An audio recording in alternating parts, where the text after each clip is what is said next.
आहे मुंबईमधून मध्य रेल्वेवर लोकल ट्रेनच्या रांगा लागलेल्या आहेत। मध्य रेल्वे खोळंबली आणि त्यानंतर या ट्रेनच्या रांगा नेमक्या कशा लागलेल्या आहेत त्याची ही एक्सक्लुझिव्ह दृश्य आपण बघू शकतोय न्यूज 18 लोकमतच्या माध्यमातून। घाटकोपर एक महत्त्वाचं लोकल स्टेशन ज्या ठिकाणावरून मेट्रो सुद्धा कनेक्ट होते, त्यामुळे मोठी गर्दी या ठिकाणी असते आणि याच ठिकाणी अशा पद्धतीने रांगा लागलेल्या आहेत।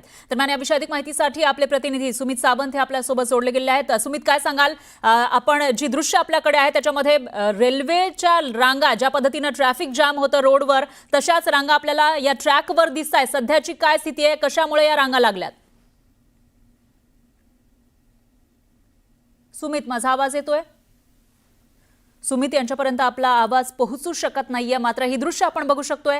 सध्या मुंबईमध्ये पाऊस सुरू आहे आणि अशातच जी मुंबईकरांची लाईफलाईन समजली जाते ती म्हणजे लोकल सेवा आणि ती खोळंबलेली आहे। मध्य रेल्वेवर लोकलचा खोळंबा झाला आहे आणि कशा पद्धतीने लोकलच्या रांगा या ठिकाणी लागलेल्या आहेत त्याचा अंदाज आपल्याला या दृश्यांच्या माध्यमातून येऊ शकेल। लोकल तसं 12 डब्यांची किंवा 15 डब्यांची असते, मात्र ती थांबलेली आपल्याला दिसते। त्याचबरोबर दुसऱ्या ट्रॅकवर सुद्धा दुसरी लोकल ट्रेन थांबलेली आहे आणि याशिवाय अलीकडेही आपण बघितलं तर या ट्रॅकवर सुद्धा लोकल थांबल्याचं आपल्याला दिसून येत आहे। पुन्हा एकदा जाऊयात आपले प्रतिनिधी सुमित सावंत यांच्याकडे। सुमित, काय सांगाल, घाटकोपरची ही दृश्य आपण बघतोय, या ठिकाणी रांगा दिसतायत लोकलच्या, नेमक्या कशामुळे या रांगा लागल्यात? फरा, मी तुला थेट दृश्य दाखवतो। सध्या घाटकोपर परिसरात आपण आहोत आणि मध्य रेल्वे आहे आणि मध्य रेल्वेच्या या चारही रुळांवर म्हणजे चारही ज्या ठिकाणाहून जलद गतीच्या आणि धीम्या गतीच्या लोकल प्रवास करत असतात त्या सगळ्या मार्गांवर किंवा त्या रुळावरती एकामागोमाग एक लोकल तसंच लांब पल्ल्याच्या जाणाऱ्या ज्या गाड्या त्या खोळंबलेल्या आहेत। ही स्थिती पूर्णपणे घाटकोपरपासून ते अगदी ठाण्याच्या दिशेपर्यंत तशीच आहे। लांब जाणाऱ्या गाड्या देखील अडकलेल्या आहेत आणि इथे लोकल प्रवास करणारे जे लोक आहेत त्यांना देखील याचा त्रास सहन करावा लागतोय, कारण लोकल जागेवर ठप्प झालेले आहेत।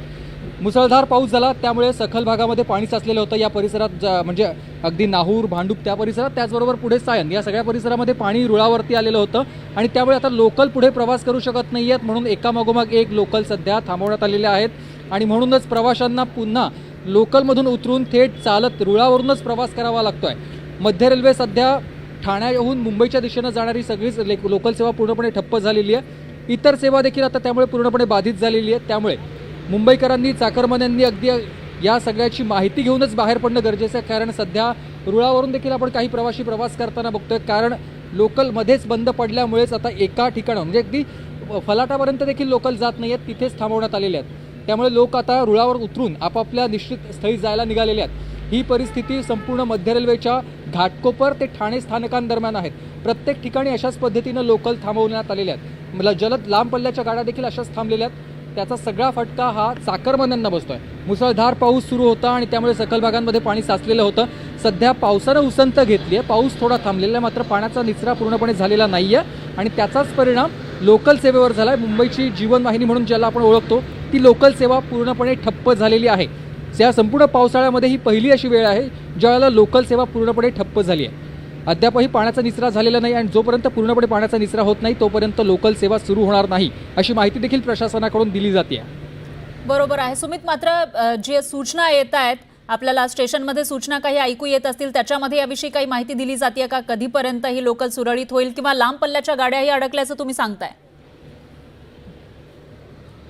समोर आपण बघतोय ते आहे घाटकोपर रेल्वे स्थानक आणि तिथपर्यंत आतापर्यंत 3 लोकल एकामागोमाग एक उभ्या आपल्याला दिसतात। तर त्याचबरोबर या पुलाच्या पलीकडे देखील तीच स्थिती आहे। पुलाच्या पलीकडे देखील अशाच पद्धतीने सगळ्या लोकल खोळंबलेल्या आहेत। एकूण समोर आपल्याला 6 लोकल एकाच ठिकाणी असलेल्या पाहायला मिळतात। त्यामुळे प्रवाशांना सूचना केल्या जात आहेत रेल्वे प्रशासनाकडून, जोपर्यंत पाण्याचा निचरा होणार नाही तोपर्यंत लोकल सुटणार नाहीत। प्रवाशांनी याची नोंद घ्यावी आणि मगच प्रवास करावा।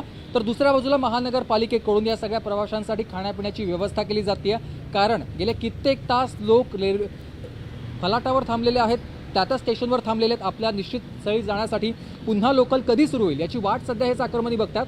मात्र या सगळ्यांना सूचना केल्या जातात जोपर्यंत पाण्याचा निचरा होणार नाही तोपर्यंत लोकल इथून पुढे जाणार नाहीत। मात्र काही प्रवासी आहेत त्यांना लवकरात लवकर आपल्या घरी पोहोचायचं आहे किंवा निश्चित स्थळी जायचं आहे आणि म्हणूनच या सगळ्या लोकांकडून रुळावरून चालत जाण्याचा मार्ग अवलंबला जातोय। रुळावरून चालत हे सगळे लोक, हे प्रवासी आपापल्या स्थानकांपर्यंत जातात, कारण लोकल या कोणत्या स्थानकांवर थांबल्या नाही तर अगदी रुळावर मध्येच 2 स्थानकांच्या मध्ये अनेक लोकल थांबलेल्या आहेत। त्यामुळे पुन्हा लोकल कधी सुरू होईल याची कोणती शाश्वती नाही आहे, आत्तापर्यंत कल्पना नाही आहे. प्रशासनाकडून देखील असं ठोस काही सांगितलं जात नाही आहे. म्हणूनच लोक पुन्हा आपापल्या स्थळी चालत जायला निघालेले आपण बघतोय. या सगळ्या लोकल सेवा पुन्हा सुरू होण्यासाठी किती कालावधी लागेल या सगळ्या संदर्भातली देखील कोणती माहिती अद्याप प्रशासनाकडून देण्यात आलेली नाही आहे. फरार बरोबर आहे सुमित, याविषयीची अपडेट आपण तुमच्याकडून घेत राहूया. दरम्यान धन्यवाद तुम्ही दिलेल्या या सविस्तर माहितीसाठी.